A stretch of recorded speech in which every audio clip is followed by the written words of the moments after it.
at the birth rate and other indices, we see that the population growth is placing the continent at in a position that will make us to be the most populated. We also have the biggest proportion of disease burden on the continent, which is not encouraging. Now, let me narrow down to Nigeria for reference. Nigeria has one of the world's worst health indicators in the world, not just in Africa. One of the poorest health outcomes is domiciled in the Nigerian nation. Life expectancy as of 2019 is estimated to be 55 years in Nigeria compared to 83 years in Japan. So what it means is that somebody, just by virtue of living in Japan, you have a high probability of living to be 83 years compared to just 55 years in Nigeria. In our neighboring nation, Ghana, the same is just about 63 years. That's the life expectancy.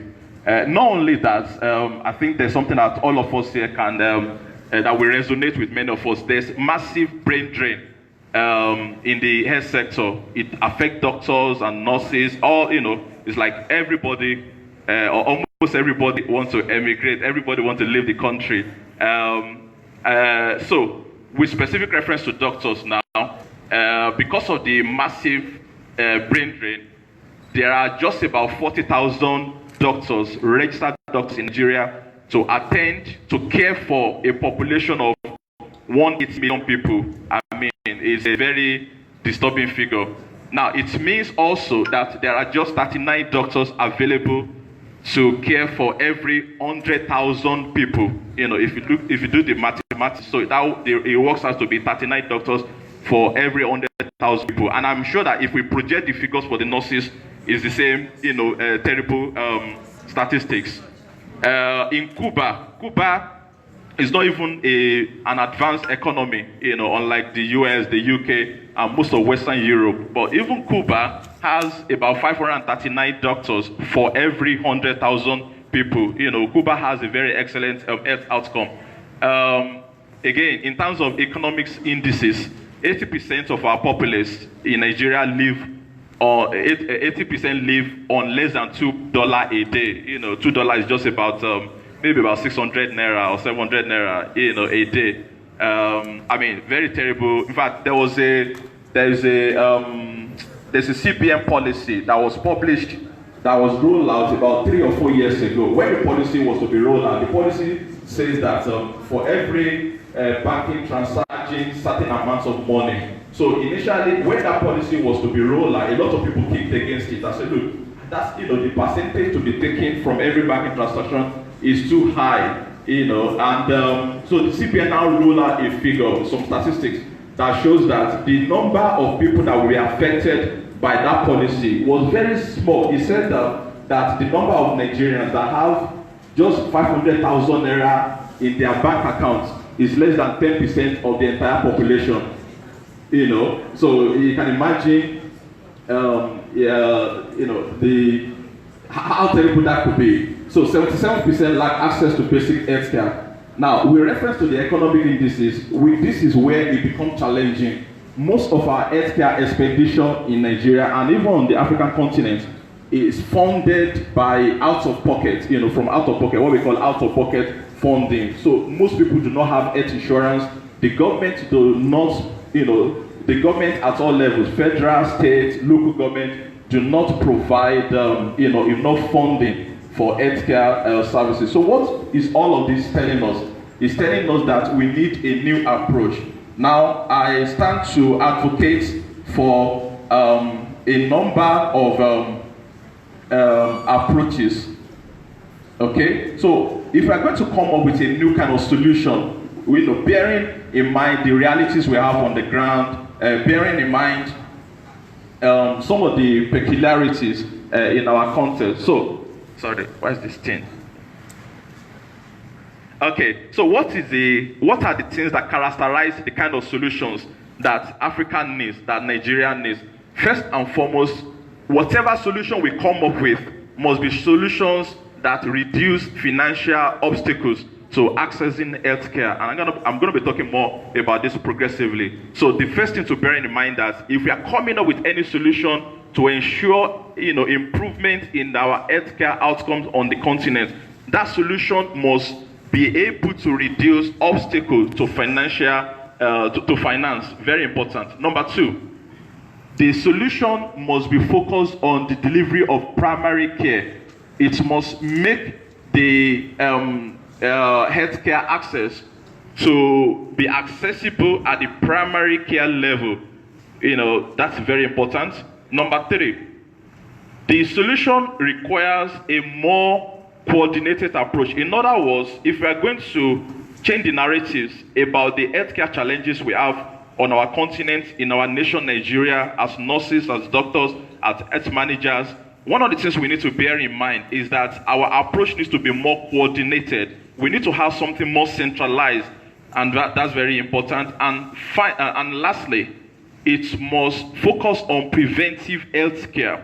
Preventive healthcare. A lot of what we have in the Nigerian health system at the moment is heavily focused on curative healthcare. People only have encounters with hospitals, with doctors, with nurses, only when they are sick, only when there's problem with their health. Now, we need to move to an approach that advocates and that promotes preventive healthcare. How can I, as an individual, as a patient, as a Nigerian, how can I invest in my personal health, not only because I'm sick, but more importantly, so that I do not become sick, so that I can maintain a good health. And those are the 4 characteristics of the kind of solutions that I like to advocate at this conference that Africa needs.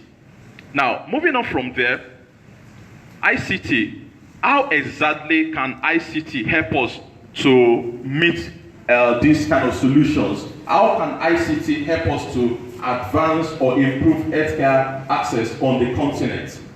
I like to say, let me just take back to the Nigeria of 10 years ago, the Nigeria of 15 years ago. I believe that all of us in this room, we agree with me, we bear me witness that 10 years ago, there was nothing like e-commerce, there was nothing like internet banking in this country. There was nothing like Jumia, like Konga 10 years ago. There was nothing like Uber 10 years ago. There was nothing like you go on the computer, or advance in the last 10, 15 years in the area of ICT deployment.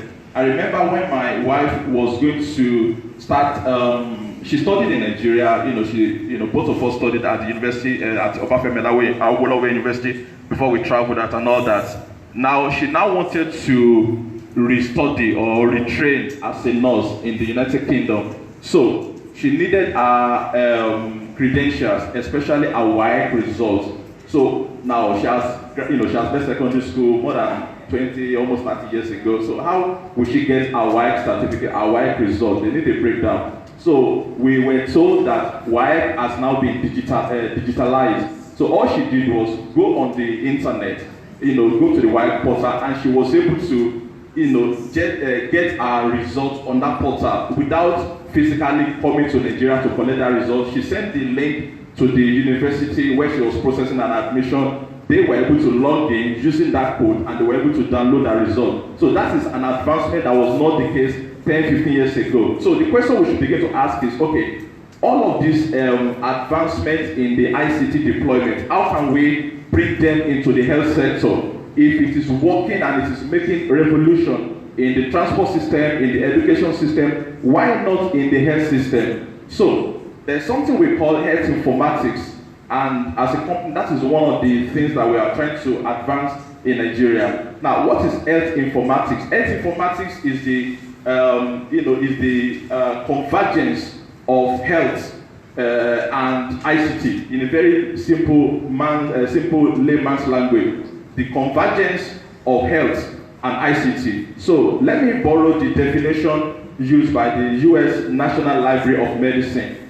It defines health informatics as the interdisciplinary study of the design, development, adoption, and application of IT-based innovations in healthcare services delivery, management, and planning.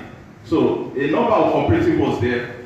The design, the development, and I would like to ask adoption, deployment, application. Basically, how we can apply IT-based innovations in healthcare services, in delivering it, in managing it, and in planning for it. And why is ICT so crucial?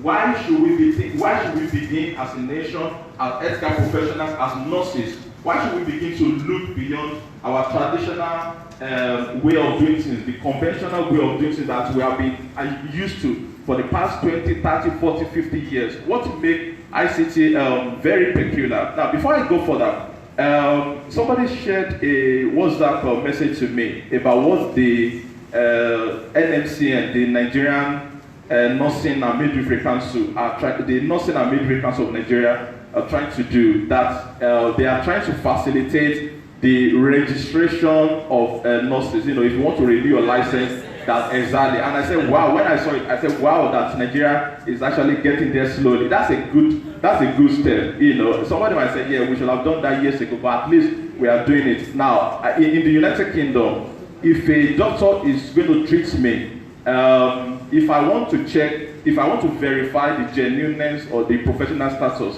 of that doctor, if I want to know that is this a genuine doctor or quack, all I just have to do is go to the GMC website, you know, www.gmc.com, you know, type their name, and then we bring, if they are registered on the platform, we bring all their details, the university they graduated from, regardless of the country.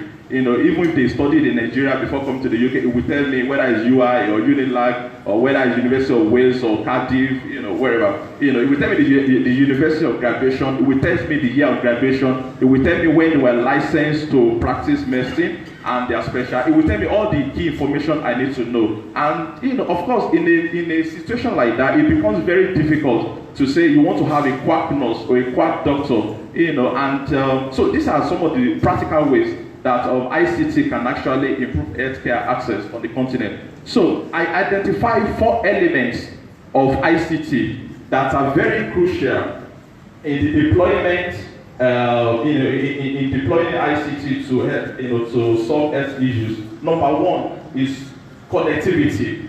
Connectivity is, you know, it refers to the ability to reach a large group of people individually or collectively. So if I want, one of the powers behind ICT is that I can reach a large number of people. Now imagine in Nigeria, let's say when the Ebola virus, you know, Ebola epidemic, when it broke out, imagine where if we have a system that can send SMS message to a particular set of demographics. So for in Nigeria, there's a message that is delivered on your phone automatically, you know, to kind of give you some knowledge or information, you know. So one of the things by ICT is that you can connect to a large, you know, pool of people, either one-on-one or collectively. Number 2, simplicity. Gone are the days when computers used to be as massive. In fact, you can have one computer as big as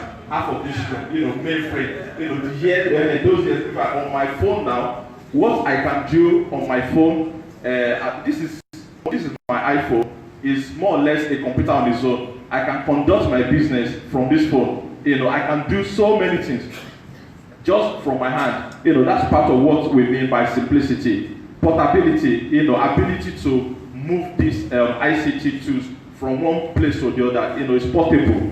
You know, so for instance, I use this phone again. You know, although I'm in Nigeria now, I can do a lot of things that I would normally do when I'm in the UK, as if I'm in the UK. That's portability, affordability, and cost saving. It's not this. If I begin to talk about the ICT solutions that are out there, you will be surprised that they are not as expensive as you think they might be, and they will deliver a lot of cost saving. You know, that is those are 4 elements of ICT that I want us to you know, think about. Okay, now let me begin to talk about MyMedicalBank as a case study. Now, bear in mind that I've said that the kind of solution that we deploy that Africa needs, you know, must be able to promote primary care, must reduce financial obstacles, must be able to reduce financial obstacles. I did say that it must promote preventive healthcare, and it must be able to organize our health system in a more coordinated way. So how exactly is MyMedicalBank, able to do and achieve some of these objectives and some of the ICT solutions we have out there? Okay. So I said, okay, how the 5 approaches are being facilitated through MMB, MyMedicalBank. Now, the first question to ponder on is, what exactly is MyMedicalBank? What is MyMedicalBank? MyMedicalBank is a suite of cloud-based apps and applications that securely connect patients with healthcare providers for timely access to healthcare and health information. So, in a very simple nutshell, MyMedicalBank consists of a number of components, apps, and applications, platforms that connect the patient, the healthcare consumer, with the healthcare provider, whether at the organizational level or at a healthcare professional level, for one purpose: to access healthcare and health information. So how exactly does that work? So the other thing I'd like to emphasize is that this platform is accessible from any internet-enabled computing device, whether a smartphone, whether a laptop, whether a tablet, so anything that you can use internet on. Now let me say something quickly. That MyMedicalBank composed of 3 keywords: mine, as in me, individual; medical, something that has to do with health; and bank. Bank is where we store our, keep our valuable money, jewelry for some people, certificates, anything valuable. You can deposit it in the bank for safekeeping. So by the same token, the MyMedicalBank platform basically is a repository that allows essential health information about an individual or about a set of people to be aggregated on a single platform. Okay, let me talk quickly about some of the components. Just say MMB instead of saying MyMedicalBank. And I like to say that although it sounds like MMB, MMM, it's not MMM, because sometimes when we talk about MMM, when we say MMB, some people are scared that this is not another MMM. No, I said no. There's no correlation. And interestingly, because of the name bank, I remember when we wanted to register the company in the United Kingdom, the company's house, the government agency, which is like our corporate affairs commission here, actually initially objected to the use of the word bank because they said, it's not, that we had to explain, we had to clarify, with the supporting letter and document that it's not a financial institution, even though we use the word bank, so before they eventually approve it. Okay, so the first component I'd like to talk about is MMB home care. Now, and as I begin to talk about some of this, it's not so much to talk about our company per se, but I'm just trying to illustrate how I want to influence our thought, our thinking, to see how the world is changing and how in our respective area of practice as mental health nurses, and as different healthcare professionals can begin to respond and engage and utilize some of these innovations that are coming. I want to open our understanding, and I want to open our hearts to these changes. Now, and I said that in particular because in my interaction with nurses in particular, nurses and doctors, I've had a lot of, Nigerian nurses and doctors, I've had a lot of interactions with them, and I discovered to my surprise that for a lot of people, a lot of nurses and doctors, they have smartphones, which is a good thing, but most of them, or a lot of them, the only thing they use their smartphone for is WhatsApp, Facebook. Outside of that, I'm surprised that there are a lot of fantastic things. Some journals, some incredible things you can use your platform, your phone for. So you're carrying a computer around, and people are not maximizing the power. And I really am eager you know, and as a company, we are eager to change that narrative because the world is changing. Like I said with Albert Einstein, you know, what worked 10 years ago might not work today. The answers have changed, even though the problems might be the same. So MMB Home Care, what's MMB Home Care? We describe MMB Home Care as a kind of medical Uber. How many of us use Uber here regularly, or at least maybe once in a while? We all know Uber. Okay, all right, thank you. Or Taxify. Exactly. So, MMB Home Care is like Uber in the sense that with Uber, if you need a driver, just go to the app, you know, click the button, and before you know it, a driver will come and meet you, take you to your desired destination. By the same token, MMB Home Care is an app or a web platform that allows healthcare consumers to book an appointment with a verified healthcare professional who will come and deliver healthcare services for them in the comfort of their own home or workplace or any other domestic care setting for an agreed fee.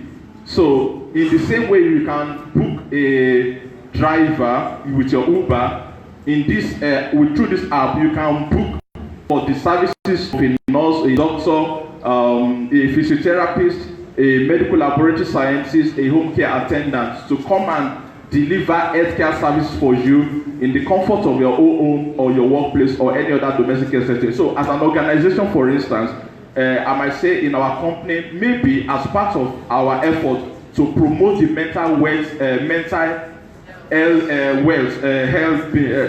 health of our staff or the general health well-being, you know, we might say, look, okay, let's book an appointment for some, mental health nurses to come and give us an educative talk or a seminar or a section on managing health, mental health. For instance, I discovered that a lot of people in Nigeria do not know or do not realize that there are so many issues that constitute mental health. So when you say mental health, people think it's only people that are mad, that are roaming about on the street, that are no. Or platform, this is possible.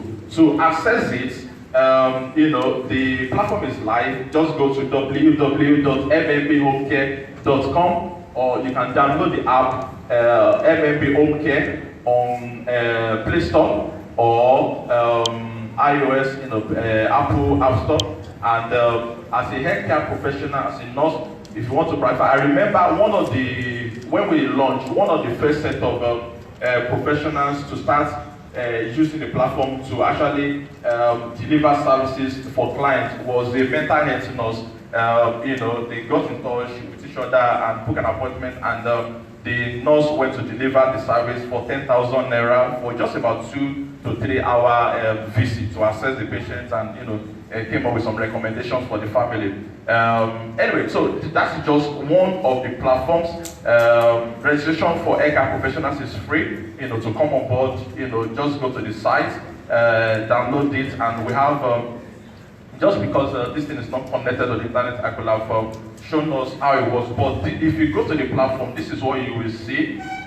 So this is the web. So this one is the website, and this is how the app looks like. And this is live. This is already in use. So it's not something that we are planning to do. This is something we have already launched. We have a health symposium last year where we, released all of our products and just to acquaint the public with how we are using ICT to solve healthcare problems. And we have the honor to have the registrars of the different regulatory bodies in Nigeria. And I think that we have the registrar of the Medical and Data Council, Dr. Sanusi, was one of our speakers. We have the registrar of the MRT, that's the Medical Rehabilitation Therapy Board, Mrs. Akonle, was in attendance. Unfortunately, the registrar of the NFCM could not make it, but we reached out to him. We have Dr. Olaore Kunrin, who is the founder of Flying Doctors, the first West Africa's air ambulance. Nigeria, he was one of our speakers. We have the CMD of LUTH, Lagos University Teaching Hospital, as one of our speakers as well. He was represented by the CIMAC, and some other keynote speaker, professors and all that. So just to kind of say that, look, we have been everybody has been talking about the problems in the healthcare healthcare sector in Nigeria. Okay, let's begin to talk about solutions. Let's see how we can change the narratives. And for us as a company, we are using ICT to change that narrative. So that's one of our platforms. The other one I'm going to talk about quickly is MMB community. Now, the MMB community is basically another platform that hosts a discussion forum designed to enable members of that community to pool knowledge, advice, and support on various health issues that are of interest to them. So the way it works is this: as a patient, as an individual, if in Nigeria, this is the current practice, and in many parts of Africa, if I have a health challenge, usually what people do is they start by maybe talking to their neighbor, their friend. So maybe Mama, I am Mary, and I talk to my neighbor, Mama Silifa. I say, I have this thing I'm having a concern in my skin. The Mama Silifa will in turn use our knowledge to say, go and buy, exactly, or go and buy this or that. You understand? So what we are saying is this: look, instead of going through that approach, why don't we create a platform that allows the public to access virtual consultation, to ask a doctor, a registered doctor, a nurse, a psychiatric, let them ask a question from a tested, from a verified healthcare provider for free. So that is the objective of the MMB community. So it is number one to provide a platform to access a virtual consultation. And when I said there's a lot of power even on our phone that we can see .mymedicalbank.com, or just go to www.mymedicalbank.com/community. You will find there. So this is what you will find. Now, it's not only for virtual consultation to ask questions, from doctors, from nurses, and what have you. The second thing, we realize that in Nigeria, a lot of people, when they have challenges, healthcare challenges, they don't really have, they don't know how to access. They don't have enough supportive framework. Let me explain. For instance, if a woman is diagnosed with breast cancer now, it's as if it's a death sentence. Now, but imagine if you have a platform where you can, share your experience with other women that have had a similar experience. They can tell you, okay, this is the experience, I survived. I mean, people survive cancer. People, so it's not every cancer case that is terminal. So there are, so they can share their experience with you and offer some kind of psychotherapy, psychological support, emotional support. Because I work in the UK, as I've said earlier, one of the things that happens when a patient has been diagnosed with cancer, this is because I work with cancer data primarily. For the trust, the organization, the hospital I work with, the hospital is Bath Health NHS, and is the largest hospital network in England, in United Kingdom. So when a patient is diagnosed with cancer, this is what will happen. Number one, the patient will be invited to what we call Breaking Bad News Clinic. So they will be invited to a clinic, and a patient experience where not only the doctor but a specialist oncology nurse, a nursing specialist, somebody who has been trained to handle cancer cases, is available to deliver the news to them. So it's not that they just tell them, you have cancer just like that. So they already, the support is there so that the patient can absorb that information carefully. Then number two is that nurse is assigned, a specialist nurse is assigned to every cancer patient to walk through the cancer pathway with them from the time of diagnosis. They are constantly there, calling them, visiting them, engaging with them, so that they have this kind of support. They know what is going to happen. For instance, maybe they need to have further tests, maybe to do their staging. When a MDT, multidisciplinary team discussion have been held, and a treatment outcome, different treatment outcome have been, designed, they will call the patient to say, okay, there's an option for surgery, there's an option for chemotherapy, there's an option for, this and that, and they will tell the pros and the cons, the side effects, all of that. So the patient becomes well informed, so that they can, the whole goal is that the patient is not alone in that journey. And I'm sure that this is one of the things that contributes to survivorship. People survive breast cancer, they survive, all manner of diseases and what have you. And not only that, one of the things they also do is that they have patient support forum, so that they invite, they have regular session where patients that have experienced that kind of situation before, diagnosis and treatment before, they come together regularly to share their experience with those kind of patients. So all of these in Nigeria are grossly lacking. So while we are waiting for the El Dorado, where we are waiting for the time a president will come that will solve all our problems in Nigeria, let's begin to see, okay, practically, what are some of the little steps we can begin to take? So one of them is the MMB community, that platform that we have designed to offer a kind of emotional support from you. You can share your challenge, your situation with others. Even as a pregnant woman, maybe this is your first pregnancy ever. Maybe you are your first trimester. A woman is in her first trimester or second trimester and says, I'm having funny feelings, I'm feeling this way, nausea, morning sickness. And the other women, the pregnant women say, me too, I'm feeling this way, I'm vomiting. What's happening to me? Or the other women can say, look, calm down, it's natural, it's normal. It's not the end of the world. So I'm going to be rounding up shortly. I will take some questions, please. Let's prepare them.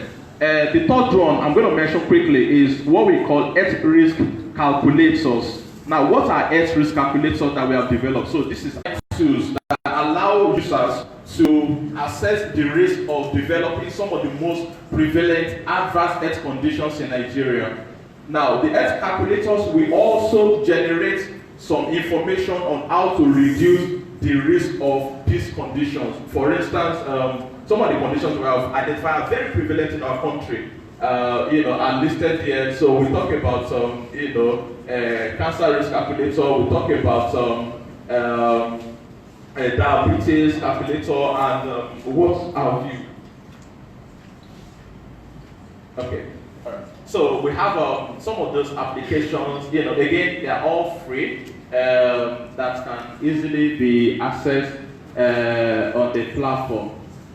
And we also have MMB resources, which is a repository of informative articles, news items, research findings, latest cutting-edge findings.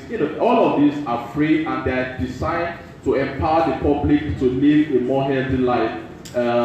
So they are there for our perusal and use. Now, lastly, the name of our company is MyMedicalBank, but we also have a flagship product we are developing currently, which is also called MyMedicalBank. MyMedicalBank is designed to be a platform that allows healthcare consumers, patients, and that make it possible for their health information to be accessed from any location in Nigeria and outside. What do I mean? Let's say we have currently the situation we have in Nigeria is this. If I'm in Abuja now, let's say I've been living in Abuja for the past 20, 30 years with my family, and I am transferred to, say, Osogbo in Osun State, and I have an ongoing health issue. If I walk to a hospital in Osogbo, it is highly unlikely that the hospital in Osogbo, the doctor in Osogbo, or the nurse in Osogbo will have any access. So we have access to any of my private health information, and this is the current situation. So one of the things we are trying to do with the platform, which is about 35% completed already, is to create a platform that allows healthcare information, about users, about the patient, to be aggregated onto a single platform, so that wherever that individual goes, the doctor who is authorized to access the platform can access the platform and see what their medical history has been like, to get a bit of more information, background information, medical history, and all of that. They can see their current health, they can see the medication they've been taking and what have you. In fact, through the platform, a doctor can request for a diagnosis test, let's say X-ray, CT scan, ultrasound, what have you, blood test, and put it on the platform. That the patient, all the patient needs to do is go to the laboratory. If the laboratory, the diagnosis center, if they are registered on the platform. If they are registered on the platform, they can also, the diagnosis center can simply look at the information that the doctor has requested, do the test, load the result on the platform. The patient does not need to go back to go and collect the physical result, because the doctor will be notified, the hospital will be notified that the result is available. And let me stop there. So for our coverage, in terms of the MMBM care, these are the part of the country that we already have healthcare professionals. All of our south, that part, mostly are covered. We are still reaching out. So if you go to our platform, you will find doctors, nurses, physiotherapists that you can book in Abuja, in Lagos, in Kaduna, in different parts. We are still trying to penetrate the northeastern part, Zamfara, Borno, and all that. All right, let me stop there for now. I'll just take maybe one or two questions, and wow, okay. Thank you very much. Okay. All right.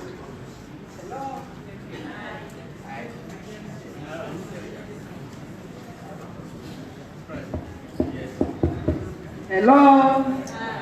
Intelligent nurses. Wow.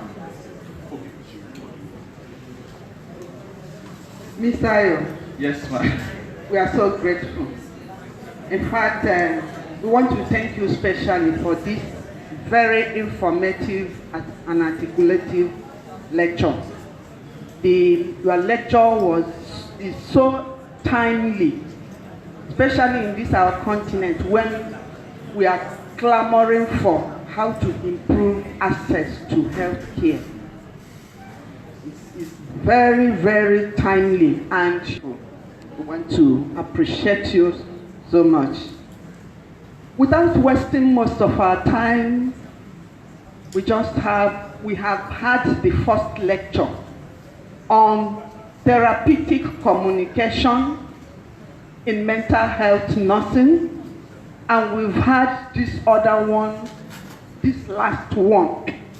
I know most of us must have jotted down some questions, and this is the time for it. We just have 10 minutes to do that. So we'll start from the first presenter.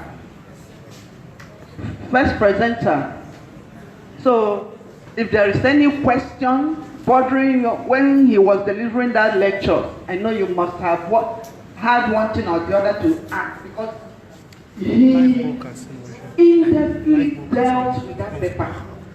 So we must have had one thing or the other, one question or the other. This is the time for it. Can I see your hand? If you have question on that, okay? Yeah, my colleague at the back, comfort. Sorry, you can stay there. Good morning, everyone. Thanks, Professor Aino, for the good lecture. You made mention of therapeutic use of self in the course of the teaching, and I'm just wondering if you can elaborate further on therapeutic use of self. Thank you. We'll ask all the questions so that you will answer them at once. Good morning, everyone. Thank you, Prof, for the detailed explanation of this topic. My question is, what is the best way to end discussion with a patient whom you've given enough time, you've been patient enough, because you explained that we need to be patient with them, allow them to talk. Some patients, even if you've given them time, they'll continue to talk and talk. What's the best way to end it? When you've seen there are other important things you need to do at that time, you don't continue allowing him to talk and talk and talk. Thank you so much. Any others? Thank you, sir. Thank you for the wonderful lecture. My question is, there was a time on my ward I noticed something. There's this particular patient that was handed over to me that her blood pressure was a bit high. And when I got to that sheet, it was a night duty. I met with the patient. I explained to her that the afternoon nurse said her blood pressure was a bit high, and because of that, I would like to do a 4-hourly blood pressure check on her over the night. But to my surprise, the client just told me, please, can you just get out of my sight? It is you people that is bringing this blood pressure. I never had any blood pressure before coming to this hospital. And at a point in time, I had to call the assistance of other people in the other unit to assist me so that we can actually check this client's blood pressure. And after then, I noticed that anytime I greet this patient, she will not respond to my greeting. And at a point in time, she actually started avoiding me, or sometimes she became verbally aggressive towards me. So at that point, she also reported me to my superior officers on duty that I was a bit rude to her, that I had to force her before I could take that blood pressure on that particular day. As a nurse, what do you think I can do? Because that time I was a bit confused. Any other question on that? Good morning, sir. I want to thank you very much for that wonderful presentation on therapeutic communication. My question is, this therapeutic communication, I know is a very essential tool in the management of our patients in a mental health hospital. So I want you to please throw more light on this Johari's window, the open, the hidden, the blind, and the unknown self, on how we can practically apply it to the management of our patients in the wards. Thank you very much.